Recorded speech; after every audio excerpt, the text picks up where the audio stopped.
Welcome to This Explainer. Today, we're actually unpacking a chapter that's going to completely shift how you look at fashion. We are moving way beyond just drawing beautiful clothes and diving into how to master a massive, complex ecosystem.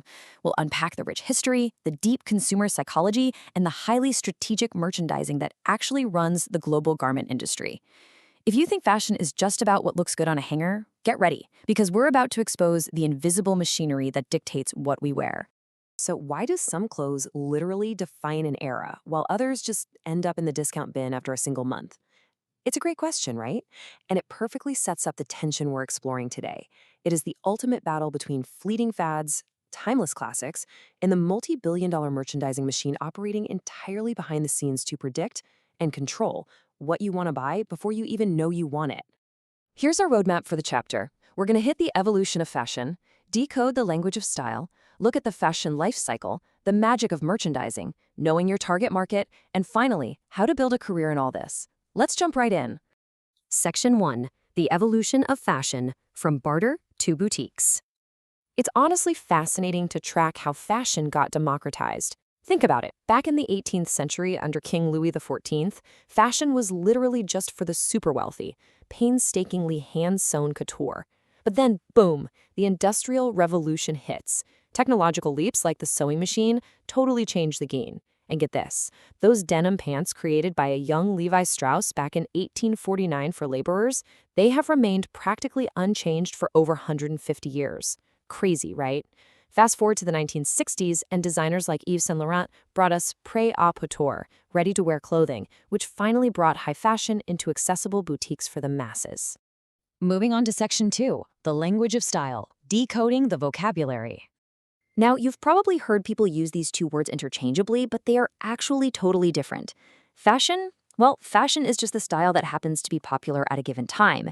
It is heavily influenced by whatever sociocultural shifts are happening. I mean, women didn't even really start wearing jeans until the 1950s. Style, on the other hand, is a specific look or characteristic that remains constant, regardless of whether it's currently trending. Basically, style is permanent, but fashion is completely temporary. And you can really see the stark contrast right here. Take fads. They are super short-lived. We're talking a single season, mostly because they frankly lack the fundamental design strength to keep our attention. Think hot pants or those wildly baggy jeans. But then look at classics. Classics are practically never obsolete. They rely on the sheer simplicity of their design to avoid ever looking dated.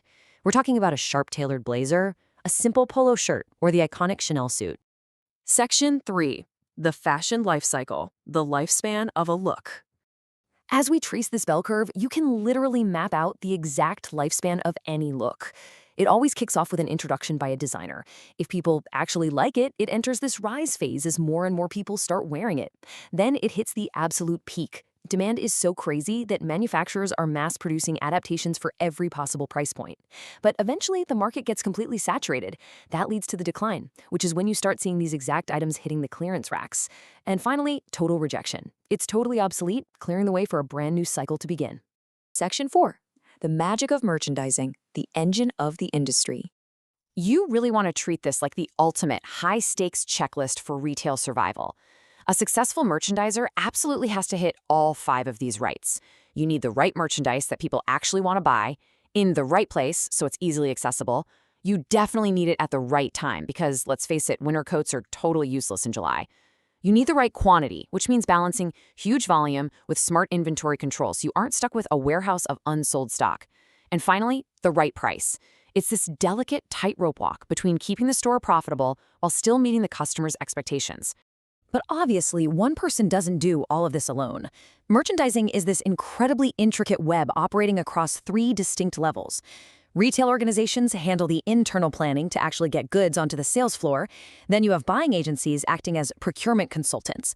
They find the vendors and negotiate costs to save everyone time and money. And finally, export houses have merchandisers who act as the direct link between buyers and manufacturers, making sure production schedules are met and quality holds up. It's a seamless chain getting a look from a designer showroom straight into your hands.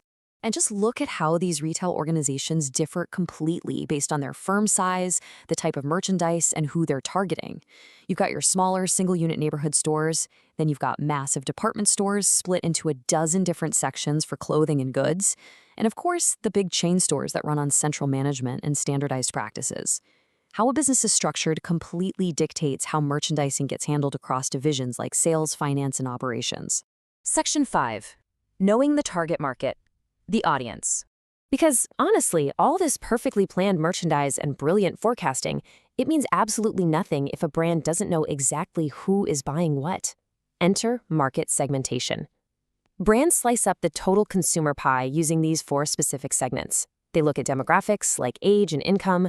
Geographic data is huge too because the climate totally dictates clothing choices.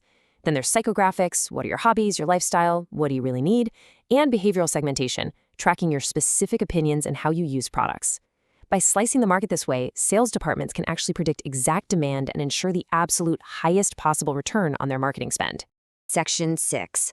Building a fashion career. The blueprint.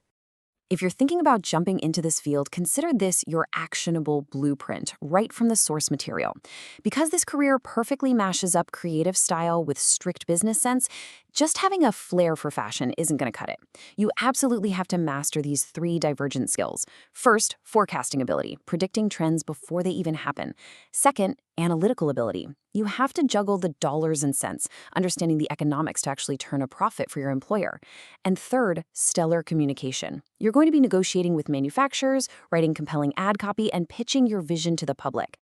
Depending on your specific artistic talents and your education, whether that's a quick 6-month certificate to get your foot in the door or a full 4-year bachelor's degree, there is a highly specialized role just waiting for you. Over on the left, we've got visual and set designers. They focus on creating entire environments, styling mannequins, or designing sets for film and theater.